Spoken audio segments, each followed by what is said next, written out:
Oh, gosh. Is Yes. anybody else noticing that? Why has Zoom Not got a third what party getting always. this? It's I'm going to put it on I'm putting it on YouTube. We're now streaming live on Okay. YouTube. Welcome to Okay. our- Okay. I just, you You know what? Just I read lips sometimes and I can't hear people very well, and you'll see me going, "Who's talking?"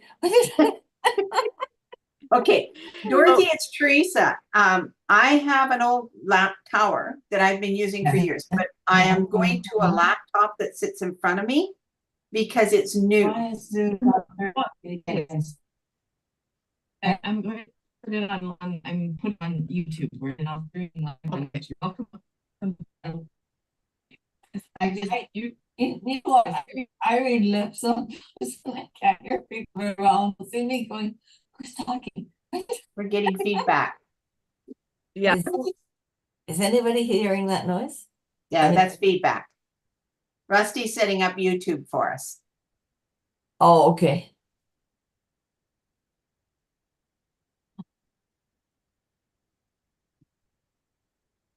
I thought the great one would come. I was afraid of missing him. Rusty, I'm going to switch onto tethering. Oh, you're muted, Rusty. Yeah, I did that to stop the feedback, but that didn't work. So that was a wash. But we're going to have office hours today anyway. We talk about publishing. Brenda Lynn will probably join us. I think she's coming. Just said that my internet was unstable. Dorothy, when you're on Zoom, and here's Brenda Lynn, yay. The speaker will always have their square. Like I do this really quickly and look for the square that's highlighted because their square will have the highlight around it. So I'm speaking now and my square is highlighted with green. I'm going to stop, Teresa. And I'm now speaking and mine is highlighted in green. Right around the square of my image. Oh, okay, now what happens when I speak? Yours lights up. My Yeah. lights up. So that Yours means lights up around the edges for us to see that it's you speaking. So if you're reading lips, that should help you spot the speaker quicker. except that when you guys are speaking, I'm not getting any light up. Where should it light up? Okay, so I'm look not around the outside of my square. Can you see me as a square on your screen? On the Going outside, around yellow. yeah. Okay. Yeah. And Rusty. And then yellow. Okay. yeah, now when I'm speaking, it goes there. So then that's a little bit easier. Instead of looking at everybody's faces, you quickly scan the screen to see who's got their little square highlighted, and then you can see their mouths and because I know when I was having an ear infection that seeing people's body language, you don't even have to be a real lip reader. You see people's body language and their facial language and enough of their lips that starts becoming familiar to be able to go, oh, okay, I got what they said, but we couldn't see them. What? And what's terrible when I had the eye infection, I couldn't eat and hear at all. I mean, if I was eating, I was only hearing the sound inside my head. Well, if you don't realize until you get hearing aids how much you did depend on reading lips, but No, I usually when I say pardon or what, it means I haven't heard that last little bit. Like I said, I usually hear the joke and miss the punchline. But tus and shoes are words are very confusing. Brenda, I was just explaining to them that sometimes I have hearing aids in, but sometimes if I don't hear very well, I usually look at people when they're talking. So if their lips are corresponding with what they're saying, I'm getting it right better. good. All right. Well, okay. So, oh, maybe it still is there. Okay, that's cool. All right. Let's welcome everyone to office hours and impromptu a little bit, but anyway, getting one in here in the month of March before March, speeds away with Virginia and me going to England. And the topic that we're going to loosely kind of focus on and maybe visit a bit is publishing. What are our publishing goals? And so I'm going to go around and, ask people what they seek about that.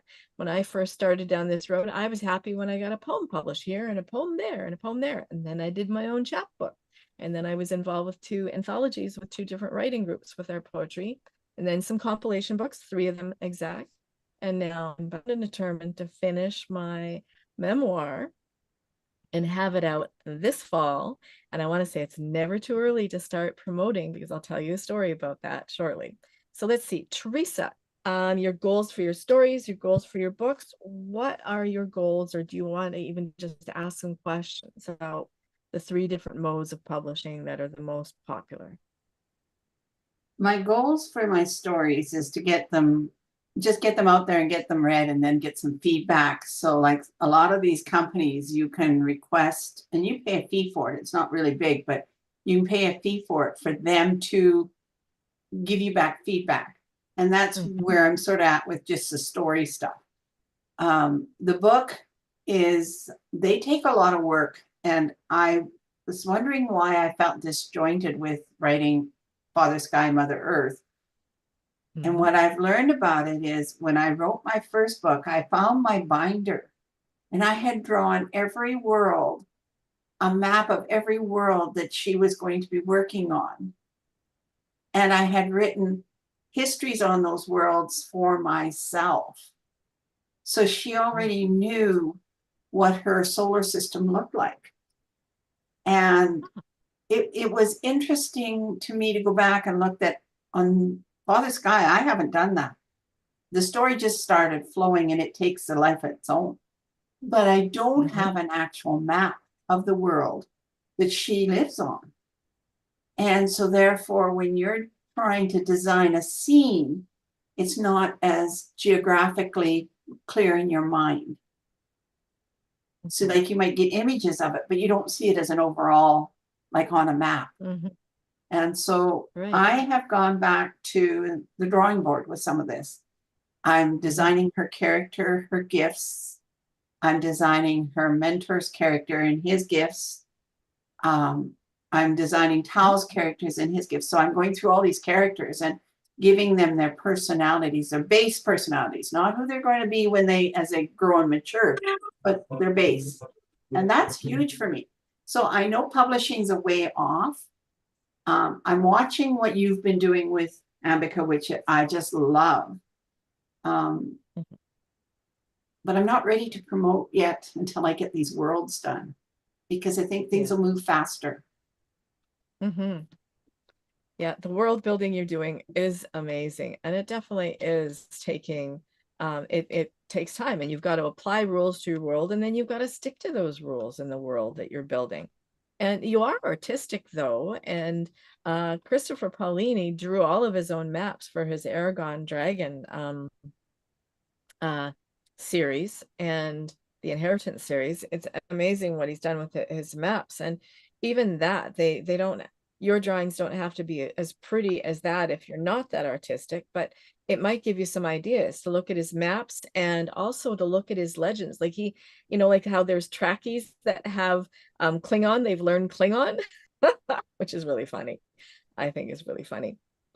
But he's got the language lists of the dwarves and the elves and the ancient language and stuff and the Urgles. The Urgles are the people that are kind of like they're kind of the bad guys in the beginning, but yet when they all have to fight against the bad king that has done horrible things to the dragons and stolen their heart of hearts and has a tremendous power to almost like live forever because of this. He's got all these languages in the back and the maps, which is fascinating. I love looking at those. They don't have to be perfect, because I don't know how many of them really study them. Unless you're a real Trekkie, you're not going to learn Klingon, right? I just like looking at some of the language and oh, this is cool, but I didn't spend any time with it. But to do it for you as the author will help you get closer to that finish line. So you're on the right track, I believe, for sure. For sure. Yeah. Great. And it's always good to get extra feedback. Like we get extra medical opinions, so why not extra feedback from different editors? And then as long as you're strong enough to remember that you are the owner of your intellectual property, and you can discard what doesn't work for you and your characters and keep what does, because there'll be some feedback. When I was in larger writing groups and there's like 3 opinions this way and 3 this way and 3 this way, and I had to pick what was best suited my piece of writing that I was doing. So keep Yeah, and yourself I think strong. the thing is that everybody hears bits and pieces of what I've written. And where somebody reading the thing from beginning to end would give me sort of a view where I'm missing, I need to add something more, or I need to take something out. And that's what I don't have that self-judgment. I Yes. just write what I see and what I hear, because now I'm starting to hear some of these characters, which is a pain in the ass. But you Oh, do get, no. they get kind of like a voice of their own, and it comes through. And Yeah. and Virginia, I have to thank you.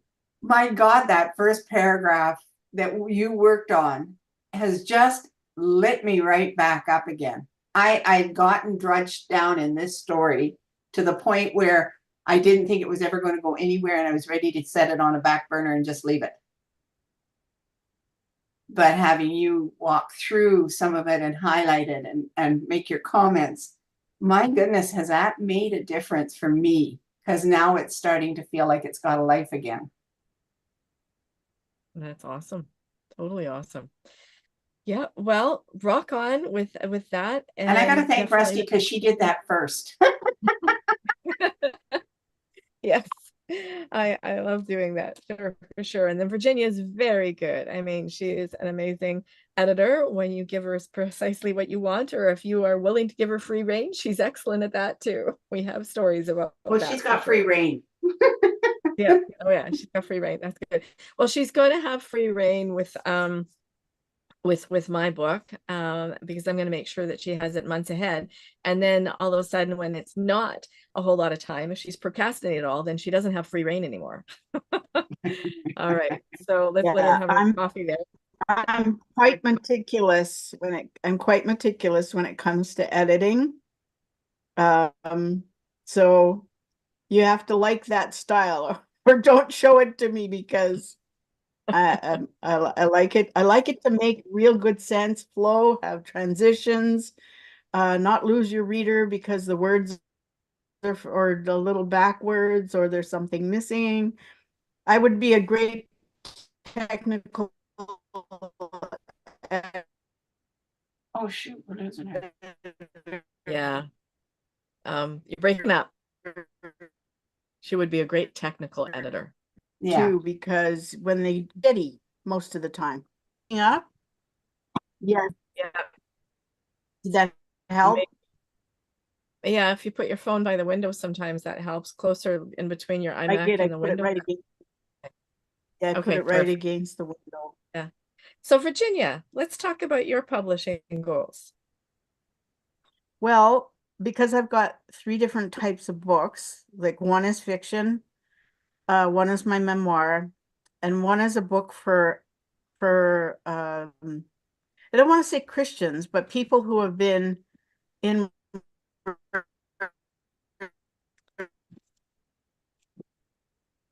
religions and would not about the Bible as a self-help book, because that is how I started doing my own work, was using scripture and finding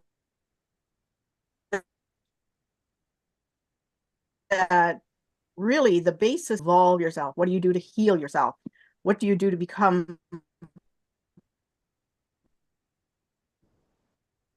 Virginia, can you turn a off person anything who can self when things are, Can you turn off can mail I and turn off? messages? Yeah, turn off mail, turn off messages, turn off anything else, and minimize anything else that's using bandwidth. That can help Okay. sometimes. Well, okay, I'll try minimizing a bunch of stuff. Yeah, and then I turn off messages and mail and everything that I can when I'm on the Zoom. Because I want to hear what you're saying, and I think everyone else does Is too. it getting better? And that was better. Yeah, and you might need to turn off your video when you're talking, because Is that when better and you're, better? I sure hope so. I hope so. Yeah. So say again, you've got 3 types of books. Start Does it from get there. better now? Yes, Yes. go ahead. Talk to Okay, us about. Oh, okay, not better. mm. Let me try just going back. It'll go dead for. Okay, you know what? I'm going to talk to Dorothy, and we'll get I'm you going to go switched back to around. the Wi-Fi. Yeah, go Okay. back to the Wi-Fi on that. Okay, Dorothy, you and I have talked a little bit the other day about your publishing goals, and what about you? I know that you've got some great children's, ideas for children, and you've also got your own life upon reflection. What do you think you want to do? Well, I've been working on staying sane. Um, I, I guess it depends on the space I'm in at kind of the time. I hadn't even thought about publishing, although then when my children's book, and I thought, yeah, I could see that would, but it almost has to be sold as a unit already made because it's very easy to rewrite or remember or make up your own. But I guess what I'm working on, I don't know if I'm working on 2 or 3 books or if I'm working on the one which is upon reflection. Because Mhm. initially my idea was to share some of the things I've learned and even some of the aspects about my life growing up, seeing it from this position rather than the position of living through it. Absolutely. And some of that stuff, then when I tell it, like some of it, I thought, well, I was just really going to skip over the background in those areas because if I tell some factors of my life, I don't want people to get stuck in the tragedy of how difficult it was. I want them to get stuck in, like I say, I used to call it serendipity. I've got this magic that when I come to the end of the road, there's something there. And now I call it the how. Mhm. So now sometimes when I'm writing, what I'm doing is I have a lot of experience writing, but it is professional writing. Writing the answer the minister gave you to that complaint you had, or the president, or the decision that the board gave you. Mhm. But so when I'm looking into the different if I'm doing some more, one of the things I'm looking at is like you were talking to Teresa about creating the scene. Like if I want to go back to the prairie, I I have to sometimes I'll look and I'll say, okay, just recreate this scene or recreating a person. Like I've Mhm. got one where I wrote on the lady, well, I call her my mom now. And I used to always say my mom, not my real mom. Mhm. And and now and I had this experience in a lineup at dinner theater the other night when I was talking to somebody from England and I realized that hey, it's all over. Now I realize they were my parents just because they didn't communicate things in any of the regions I'd apparently lived or for or since. It doesn't mean that they didn't feel it there, and I watch Forrest Well and English stuff to remind me how the English react to these things. So now I'm looking at creating, characters, um, scenes, sometimes messages, and mostly to make sure that I'm not preaching. I tend to use dialogue. And so I'm trying to, yeah, so I guess, although, that story I read the other day, which was just something I found when I was unheaping, I I thought, this isn't bad. Too bad I couldn't find something to do with this. So I guess for those things I'm looking maybe for. And then the other thing I found, this is another trick for people who are doing memoir, is I've never got my sister, who's going to be 80, or maybe she just turned 80. Yeah, she just turned 80 in February. I haven't got her very attuned to the idea. But I saw this picture of this great big ugly bloody black bull the other day. And I sent it to her in a text and I said, do you think that was Masterson's bull? And we used to cross a field and it was Masterson's field, but we had to be careful we didn't cross when the bull was in. And she says, oh, it might not have been that big, but we were that little. And so I thought by doing little tricks like that, I'm able to engage her a bit. And Mhm. then we had an idea from the course yesterday, and oh, by the way, I'll be late for my next few because my other course goes 6 weeks.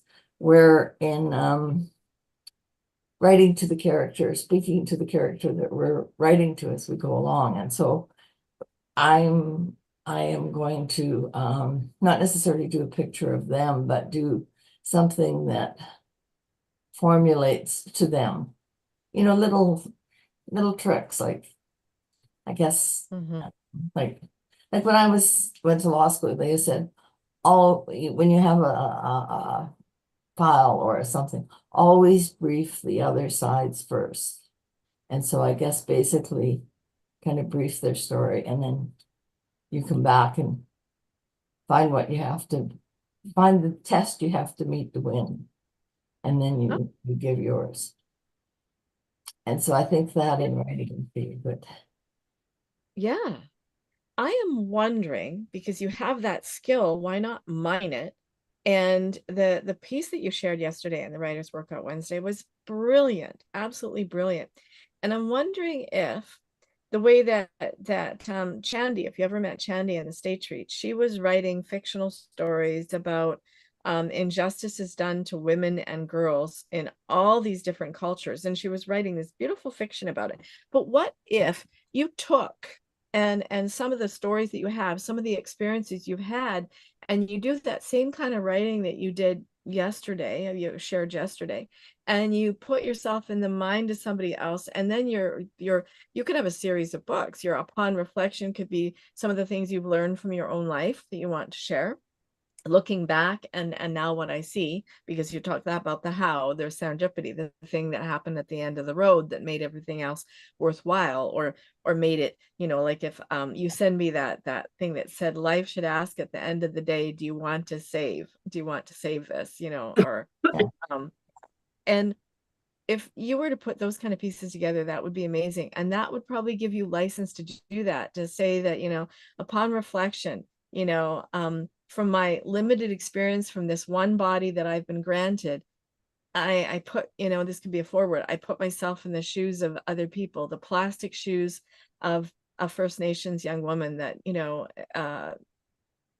colonial Canada has done so many wrong things or something. Like, I'm saying this in way more words than what it would be when you've got it polished, but you have such a skill to do that. And now that you've talked about the brief and how you're supposed to read the other side, and then, and know that, and know your opponent, or know that other character so well, that then you can write from a real place of that. And then in the legal matter, then you're also then going to see how you can win the court case. But with some of these stories you have, it's not about win-lose, it's about really, really fitting yourself in and seeing the other person's dilemma. Well, that's what I'm trying to do this. But what I was Yeah. trying to, as far as memoir is concerned, is to make those other people come alive. And you Like, did. it's still, instead of having like the separation from my family, and I was kind of thinking, if I go back and I have the memories, then I sort of validate why I know that they're real. But the fact is that that validation kind of takes from it, because in a way it's a little bit about a journey, but I'm trying to do that to give depth to the other people that are there, so that you're just not hearing about my bitchy old mom who was a skinny lady and always wore her hair the same way. Like her mannerisms, like, so that's probably some of the stuff you might, hear me reading. So I guess but I also, well, like, I guess yesterday, one of the things in the story, the assignment, and like, why are you writing it? And I'm thinking, well, you know what? I probably wouldn't be, but I had this brain injury. You know, and it was a very serious brain injury. I don't remember the fall or anything. But just coming back from that brain injury has been a different place than I was in 2014. You know, like Mhm. so publishing, I guess, I guess those two things that you sort of think are publishable. I must admit that when you say that, I think, well, yeah, we'll find out something. Why don't we do it? And then and the other thing I think about my memoir, I could use my married name because my married name is Keith. And then Okay. yeah, Yeah. So you could. Brenda really likes that Absolutely. idea. Yes, I saw that too. Yeah.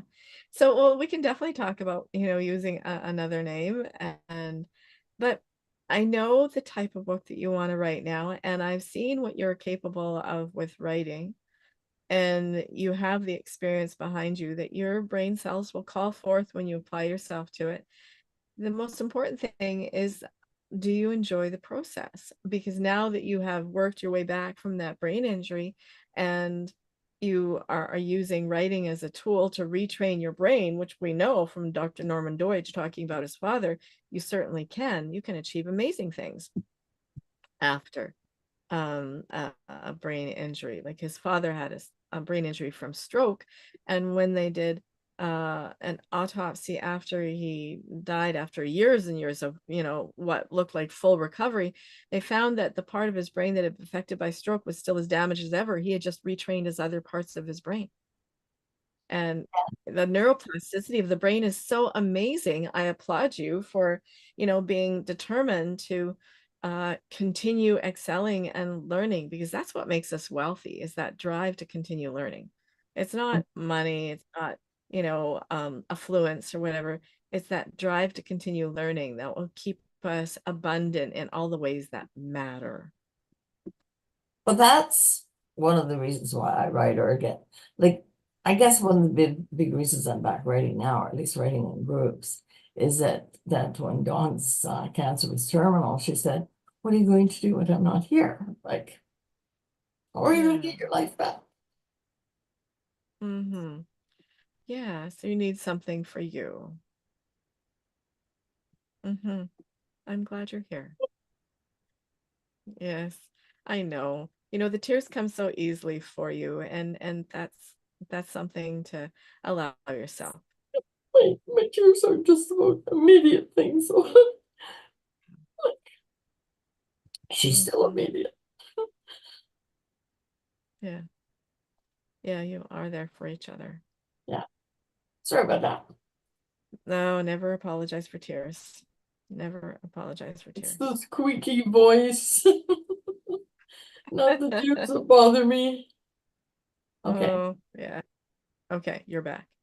All I'm right, let's done. give you a chance to breathe, and we're going to go to Virginia, Brenda Lynn, and then we're going to come back to Virginia, and trust that giving the internet gods a break will allow her voice to come through strong and clear. So Brenda Lynn, you've got some things on the go. What are all your choices and goals for publishing?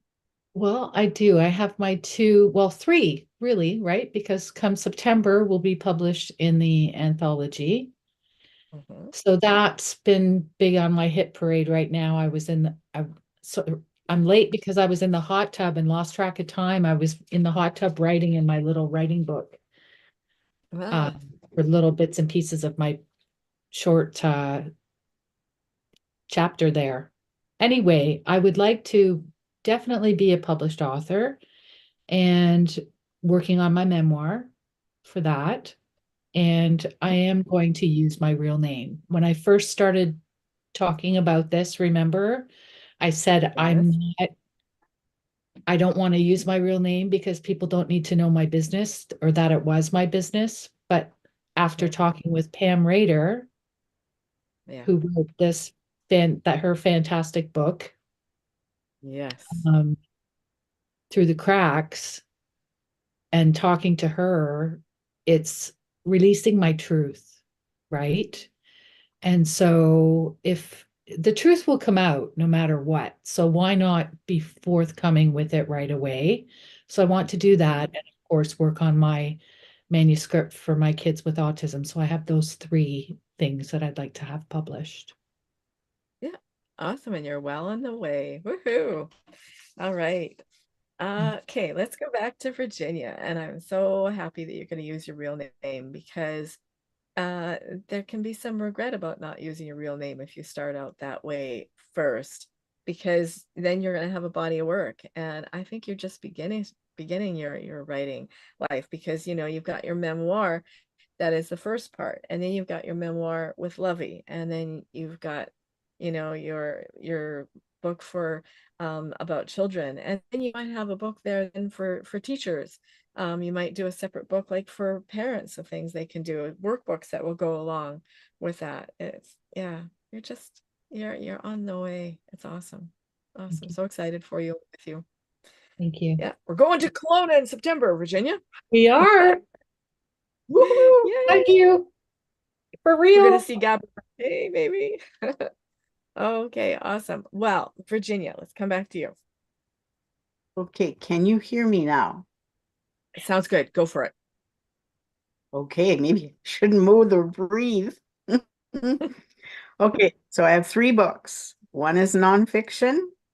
That's about concepts in the Bible that are for evolving ourselves.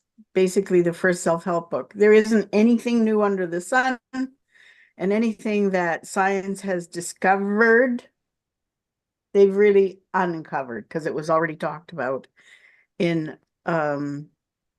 lay terms in scripture years and years and years and thousands of years ago. So it's very interesting. Then there's my memoir, and those kind of dovetail, because what I did to heal me is going to be in there. And then I also have a nonfiction, a fiction book that I want to give people another perspective of how we can use relationship to heal. And I've got a good start on that. However, I don't have a good grasp yet on how to really build that all in there. But then I haven't given it dedicated time either.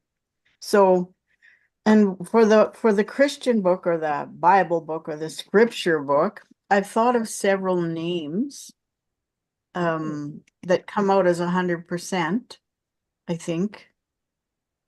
I think I got it under titles. You still hearing me? Yes, perfectly. Okay. So how to use the Bible's neuroscience.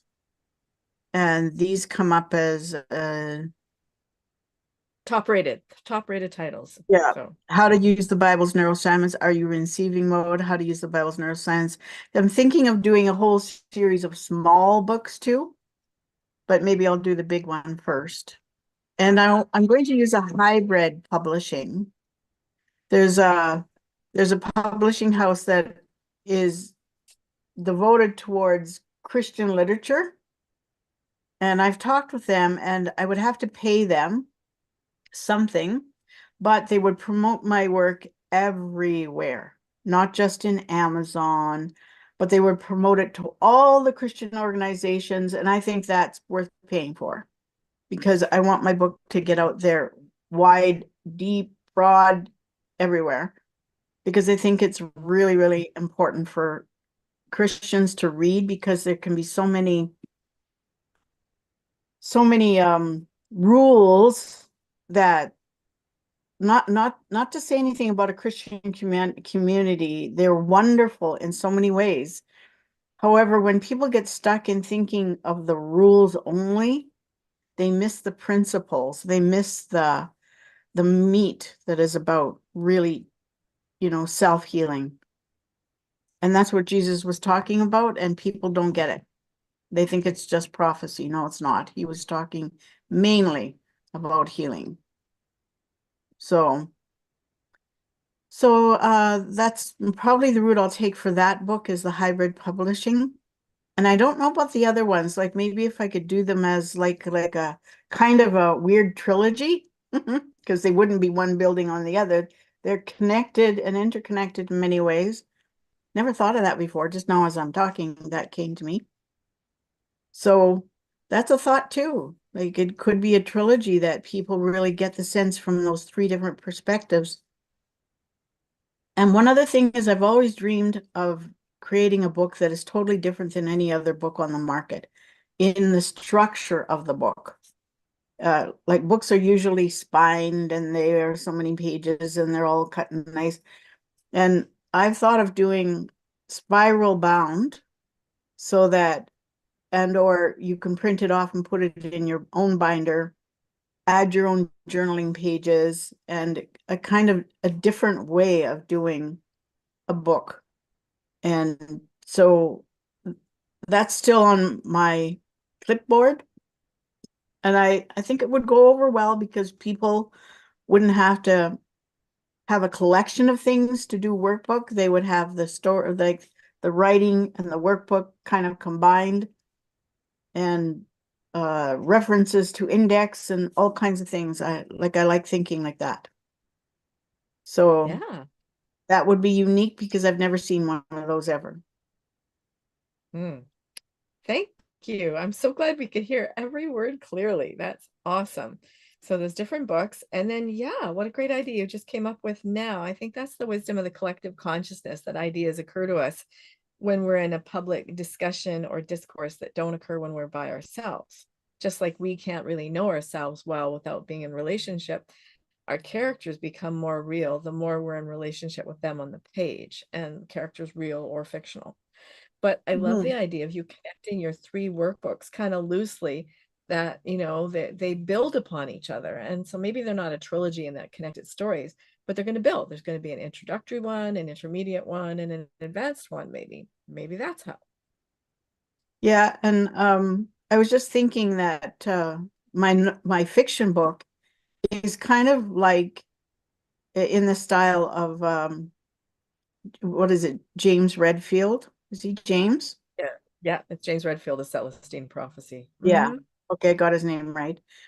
It's kind of in that style because he's writing, is it an allegory? Is that what they call that? Yeah, I believe so, yes. Yeah. It's kind of like writing with a purpose in mind that really has nothing to do with creating a fictional story, but you use a fictional story to carry the message. I think that, does that sum it up, Rusty? Yep, that sums it up. And, you know, Okay, like that's almost, kind of the yeah. style. Mm-hmm. That's kind of the style of that book. So I wish I could just stop doing all these other things and just write. And, you know, Wow.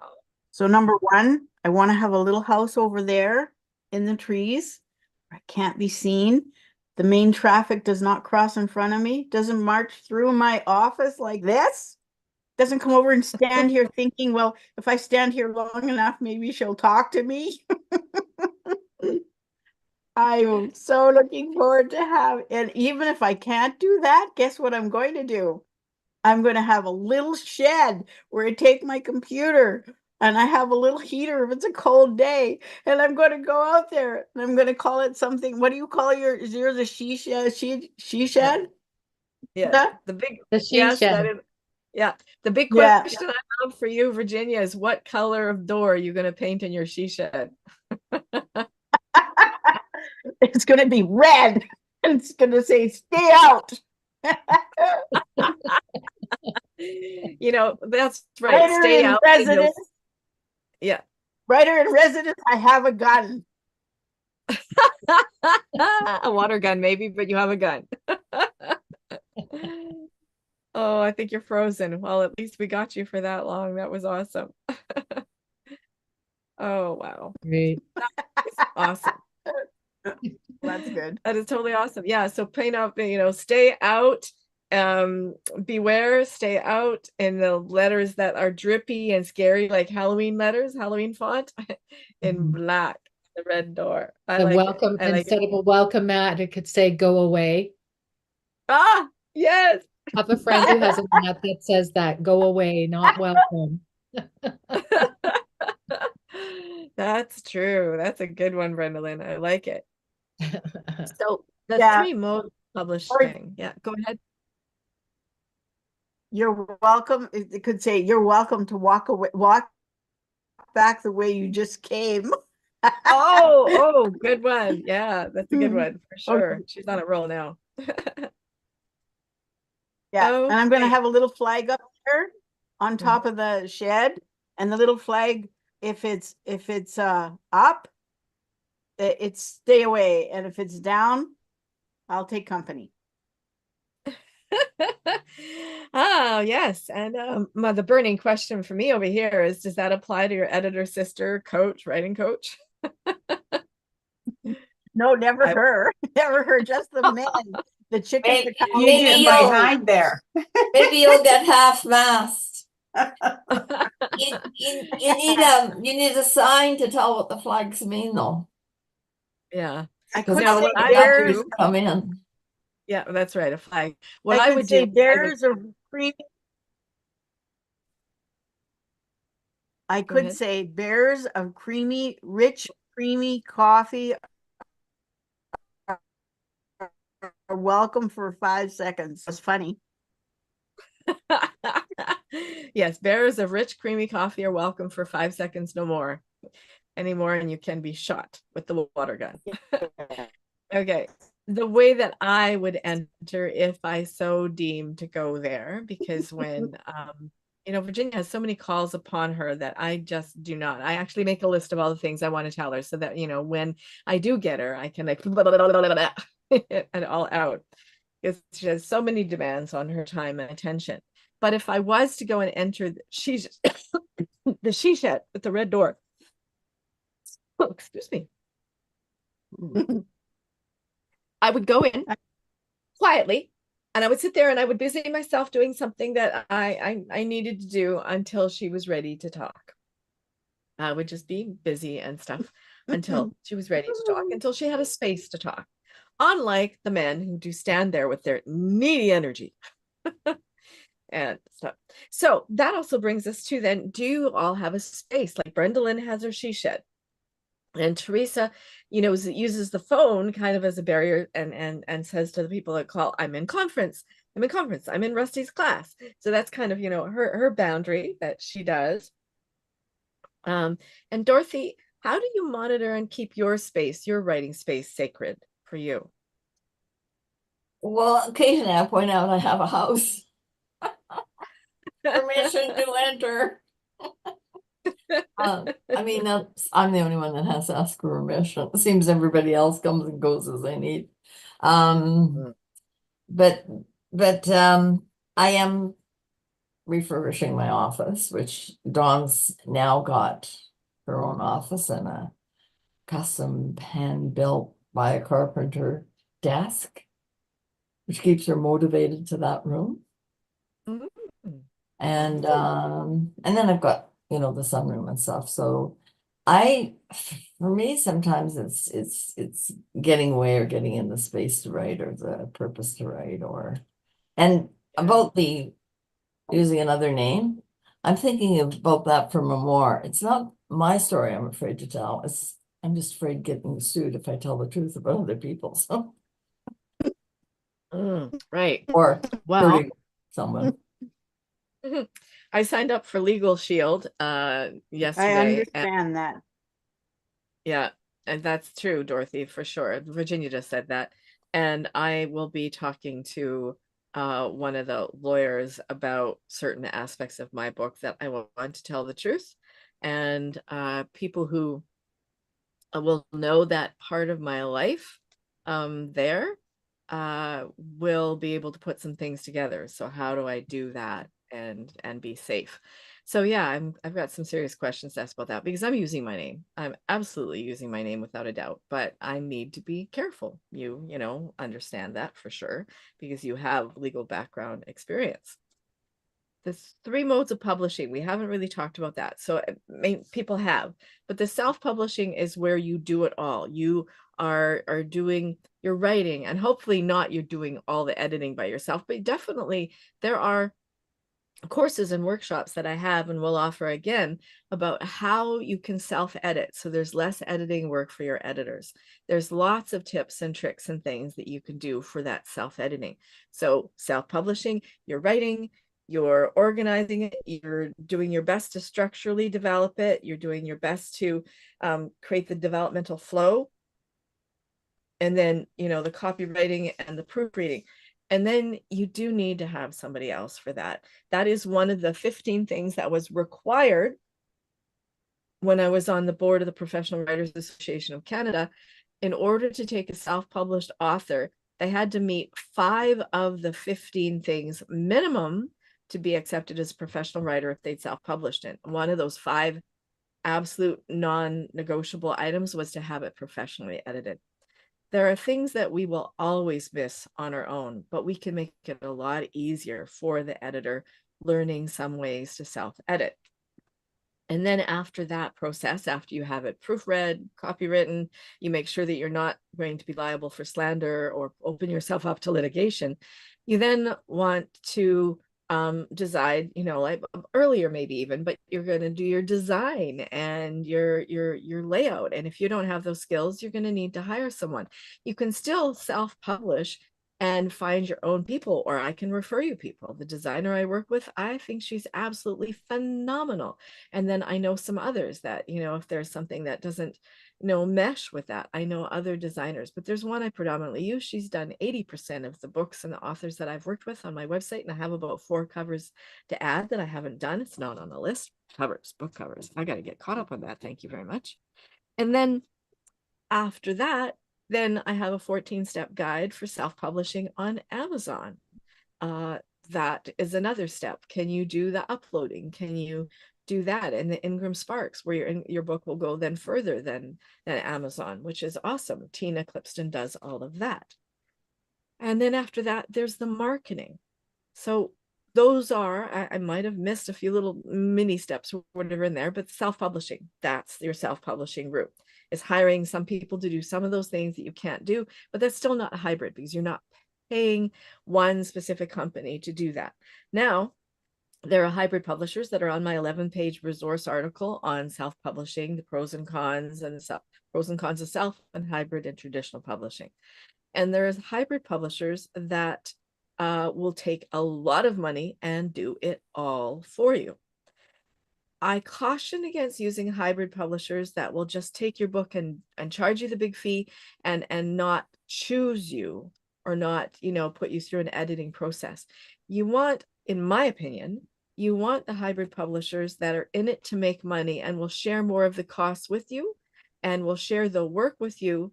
They want to make money. They want you to make money. So they're charging a little bit less in the overall run, but they will give you a choice of how many things you can do on your own. Like if you go to PageMaster Publishing on their website, they actually have little check boxes. What do you need us to do?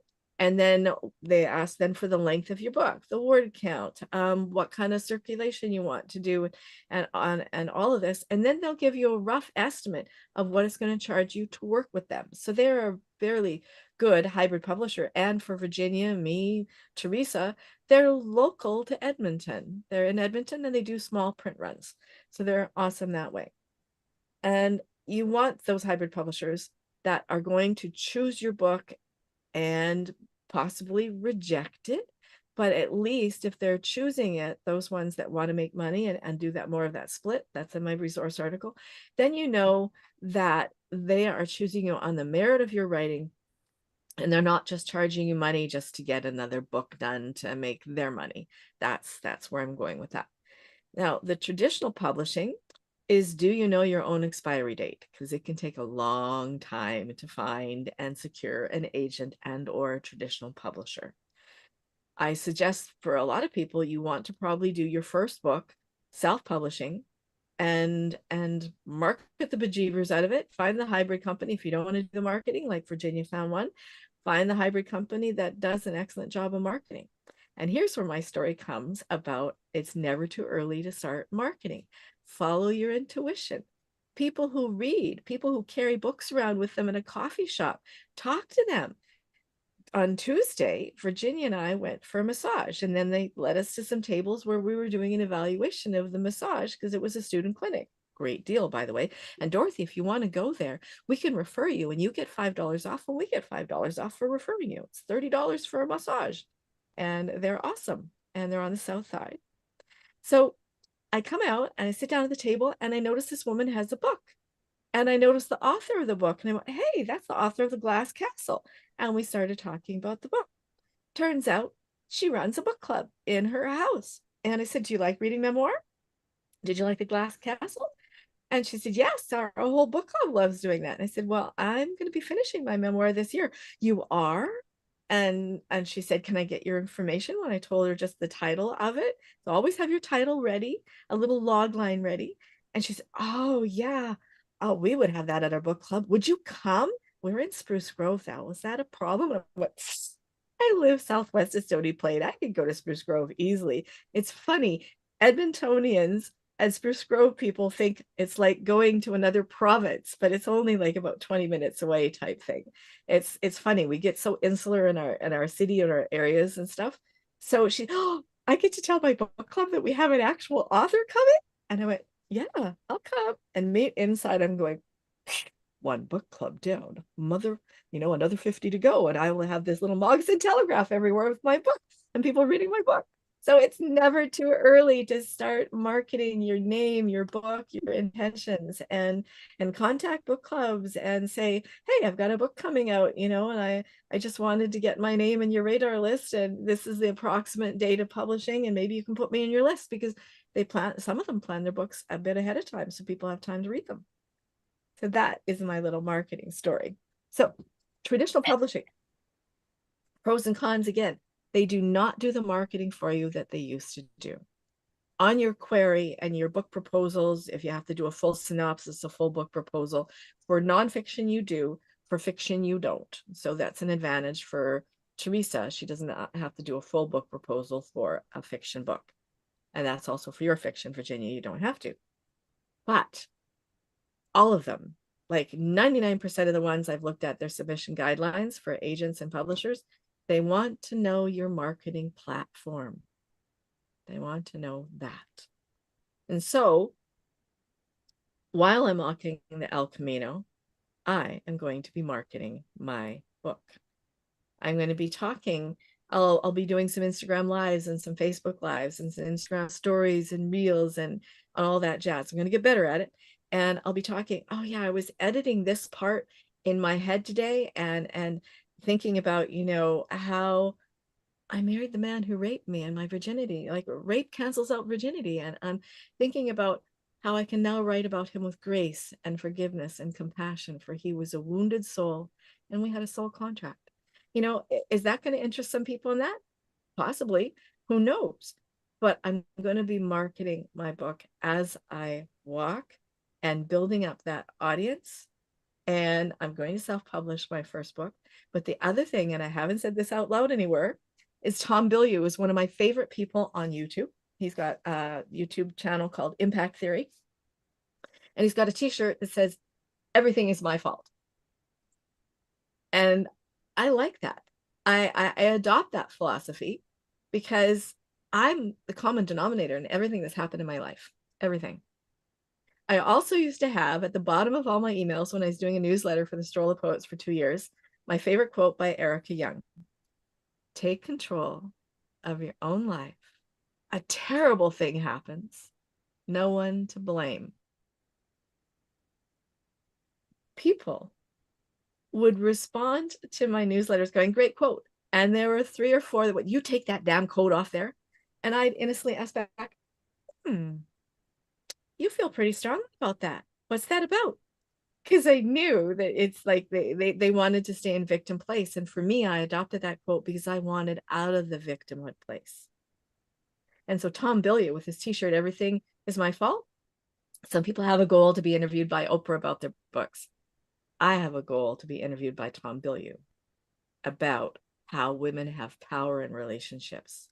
And I misused mine. I hid mine. I was passive when I needed to be assertive.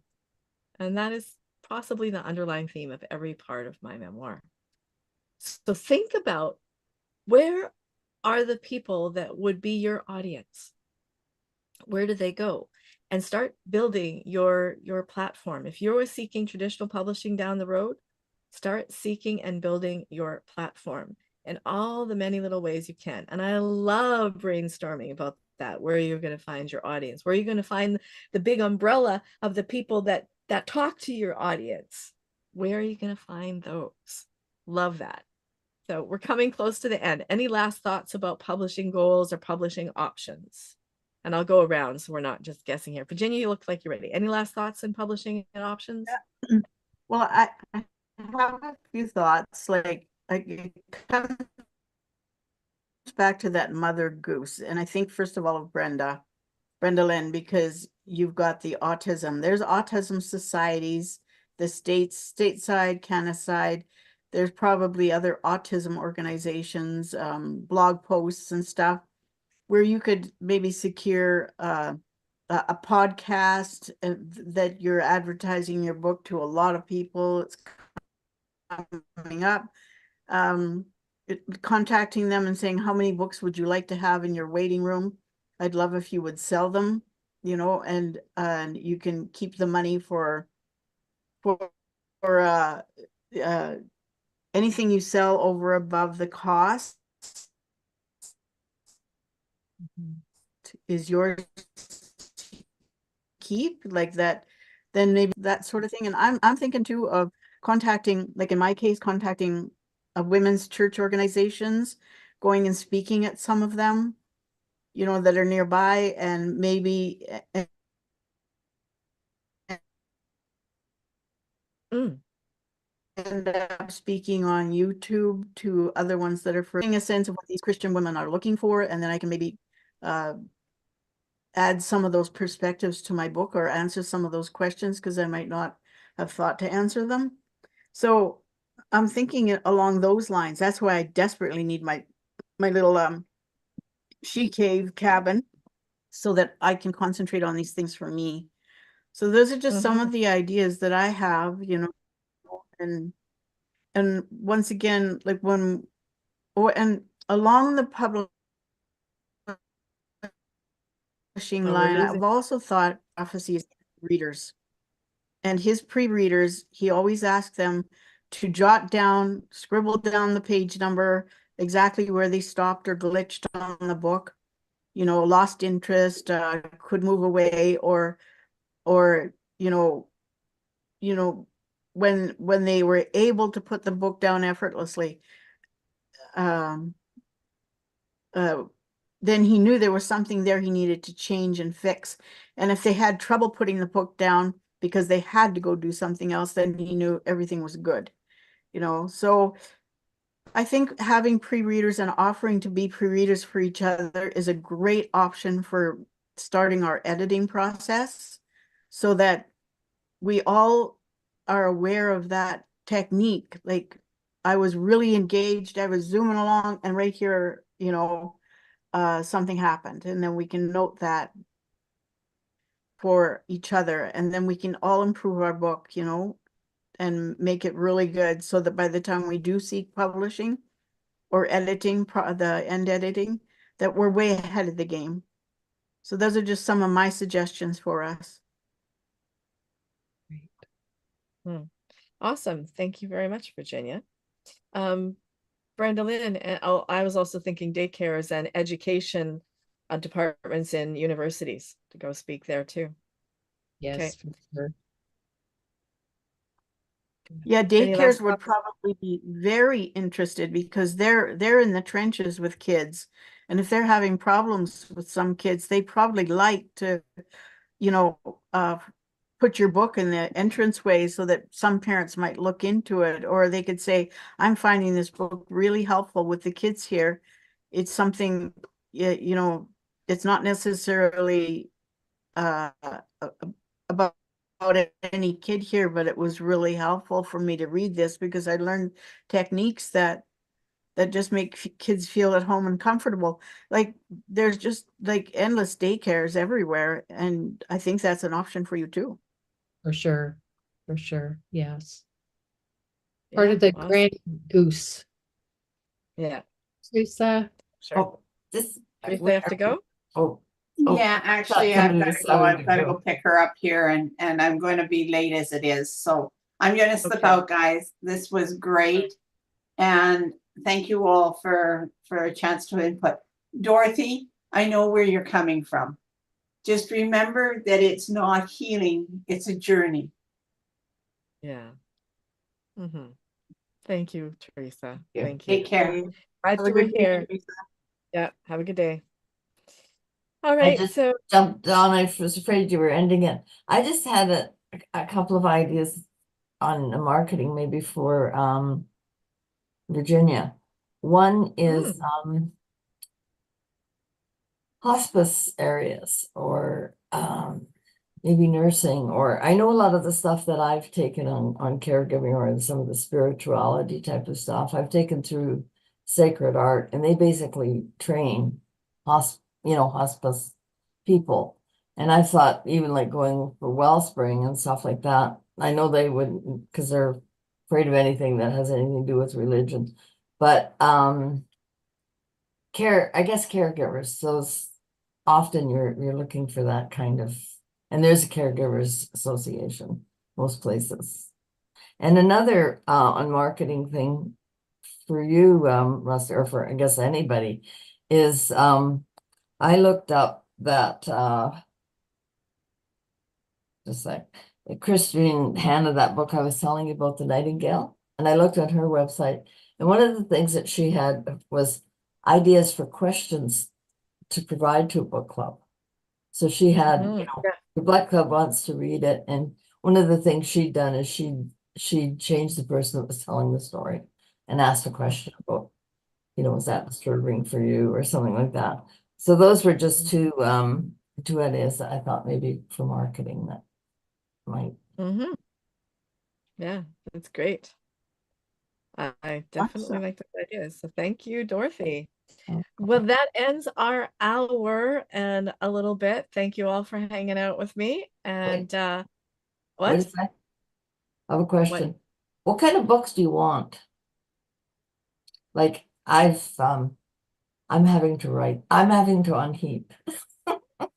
On heap. Oh, okay. And before I was unheaping, I probably have about 1,000 books.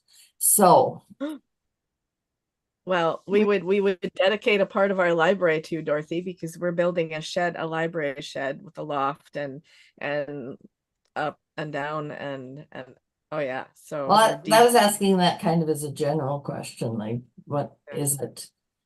I like memoirs. I like fiction. I like fantasy. I like how-to books. Probably every kind of book under the sun, with the exception of chemistry and math, but even chemistry and Udo Erasmus's Fats That Heal, Fats That Kill took me in. So yeah.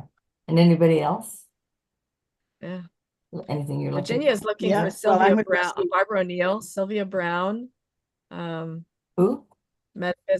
Sylvia Brown, Barbara O'Neill, anything about Barbara O'Neill, I'm metaphysical pretty sure healing. of that. You've got Barbara O'Neill? Oh, I'll take Oh, anything and I everything you used that have. at one time. Oh, Virginia would be thrilled. Okay. maybe Okay, Covered and 10 also feet. it could be Monica weeks before I get McGoldrick. that deep in it. And Monica for you. McGoldrick. Yeah, and anything on an Enneagram would fascinate Virginia and me both too. Which one? Enneagram. Yeah. The Yeah. She still likes her Enneagram books though, I'm pretty sure. She's going to an Enneagram workshop on April 18th, 19th, and 20th. what is the first Yes. name? I'm getting the brown, but I'm not hearing the other word. You know what? We'll send them Just to you. send it to me. Yeah. You don't need to answer me right now, but just Okay. let me know. All right. Bye, Brenda Lynn. Thank you for Okay, being here. See you on bye-bye. the weekend. Take Bye, care. weekend. Brenda.